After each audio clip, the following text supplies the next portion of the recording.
Admissions open. SCAT College of Engineering and Technology, Chiran Mahadevi, Trinelveli. Counseling code 4969. Salem மாநகரில் பெய்த கனமழை காரணமாக நெடுஞ்சாலை வெள்ளக்காடாக மாறியுள்ளது. இதுகுறித்து களத்திலிருந்து செய்தியாளர் மோகன்ராஜ் அளித்த தகவல்களை பார்க்கலாம்.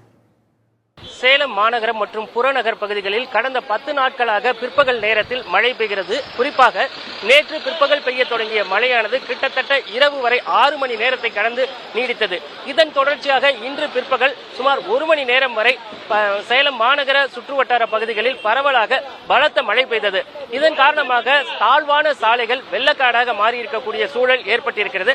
குறிப்பாக நான் இருக்கக்கூடிய சேலம் நாமக்கல் தேசிய நெடுஞ்சாலையில் சீலநாயக்கன்பட்டி முதல் தாசநாயக்கன்பட்டி வரை கிட்டத்தட்ட இந்த பகுதியில் 3 கிலோமீட்டர் தூரத்திற்கு தற்பொழுது போக்குவரத்து நெரிசல் ஏற்பட்டிருக்கிறது. இதற்கு காரணம் இந்த சாலை முழுமையாக மழை வெள்ளம் தேங்கி வெள்ளக்காடாக மாறி இருக்கக்கூடிய நிலைதான். கிட்டத்தட்ட 3 அடி உயரத்திற்கு தண்ணீர் தேங்கி இருக்கக்கூடிய சூழல் காரணமாக இந்த பகுதியில் இருசக்கர வாகனங்கள் கூட கடந்து செல்ல முடியாத ஒரு நிலை ஏற்பட்டு இந்த சாலையை பயணிக்கக்கூடிய வாகனங்கள் அனைத்தும் அப்படியே தடைபட்டு நின்று கொண்டிருக்கின்றன.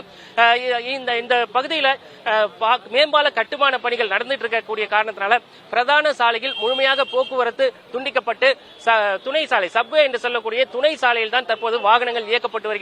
ஆனால் இந்த பகுதியில் ஓடையில் ஏற்பட்ட அடைப்பு காரணமாக வெள்ளம் முற்றிலுமாக சூழ்ந்து வாகனம் செல்ல முடியாத ஒரு நிலை ஏற்பட்டிருக்கிறது. கிட்டத்தட்ட 3 மணி நேரத்திற்கு மேலாக வாகன ஓட்டிகள் இந்த சாலையை கடந்து செல்ல முடியாத ஒரு நிலை ஏற்பட்டிருக்கிறது. இருசக்கர வாகனங்களில் வருபவர்கள், கார்கள் மற்றும் பேருந்துகள், அரசு பேருந்துகளில் வரக்கூடிய அனைவருமே தங்களது இயல்பு வாழ்க்கை பாதிக்கப்பட்டு தற்பொழுது இந்த போக்குவரத்து நெரிசலில் சிக்கி இருக்கக்கூடிய நிலைதான் இந்த பகுதியில் இருக்கிறது. உடனடியாக தண்ணீரை வடித்தால் மட்டுமே இந்த சாலையை பயன்படுத்த முடியும் அப்படிங்கிற நிலையில இதுவரைக்கும் அதிகாரிகள் யாரும் பெரிதாக கண்டுகொள்ளவில்லை அப்படிங்கிறதா இப்பகுதி மக்கள் சொல்லக்கூடிய குற்றச்சாட்டுகளாக இருக்கு. தற்காலிகமாக இந்த பகுதியில் போக்குவரத்து மாற்றுப்பாதையில் செல்வதற்கு காவல்துறையினர் அறிவுறுத்தி இருக்காங்க. தற்பொழுது சீலநாயக்கன்பட்டியிலிருந்து நாமக்கல் செல்லக்கூடிய சாலை வழியாக செல்லக்கூடிய வாகனங்கள் அனைத்தும் மாற்றுப்பாதையில் கொண்டலாம்பட்டி வழியாக செல்வதற்கான ஏற்பாடுகள் செய்யப்பட்டிருக்கிறதுனால ஒரு போக்குவரத்து ஓரளவிற்கு சமாளிக்க முடிய நிலை ஏற்பட்டிருக்கிறது.